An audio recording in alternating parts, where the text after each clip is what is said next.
আবার আগামীকাল আছে। আজ ফাঁকা, তাই ঘুরতে বেরিয়েছি।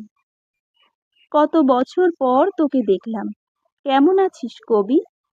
কবিতার মনে পড়ে কলেজ লাইফে রিমা পড়াশোনায় একেবারে ভালো ছিল না, তবে দেখতে খুব সুন্দর ছিল।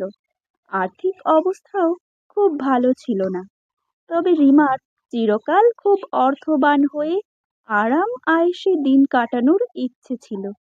সেজন্য কলেজ লাইফেই মডেলিংয়ে নাম লিখেছিল। তারপর ছোটখাটো অভিনয়েও চান্স পায়। এরপর কোনো এক বড় ব্যবসায়ীকে বিয়ে করে। তার পরের খবর আর পাইনি। কবিতা বলে, তার মানে তুই আজ ফাঁকা আছিস। তাহলে চল না আমার বাড়ি।